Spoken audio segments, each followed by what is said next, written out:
ডিবির সদস্যদের নিয়ে ৬ দিন পর এনায়েতপুর থানার কার্যক্রম শুরু।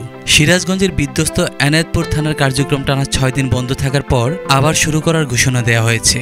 শনিবার ১০ আগস্ট দুপুর ১২:৩০টার দিকে পুলিশ সদর দপ্তরের অতিরিক্ত উপমহাপরিদর্শক সোয়েব রিয়াজ আলম নতুন করে এই থানার কার্যক্রম শুরু করার ঘোষণা দেন। এই থানার নতুন ভারপ্রাপ্ত কর্মকর্তা ওসি হিসাবে পরিদর্শক হাসিবুল্লাহ হাসিবকে দায়িত্ব দেওয়া হয়েছে।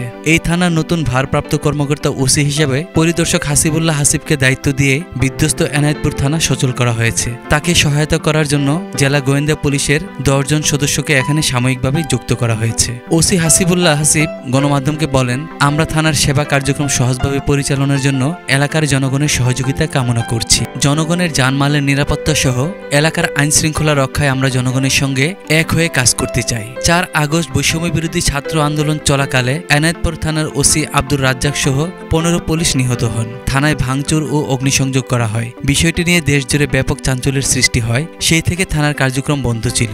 এর আগে থানা পরিষ্কারের কাজে হাত দেয় এলাকার সাধারণ শিক্ষার্থীরা। এনায়েতপুর ও তার আশেপাশের এলাকার বিভিন্ন শিক্ষা প্রতিষ্ঠানের শতাধিক শিক্ষার্থী এই কার্যক্রমে অংশ নেয়।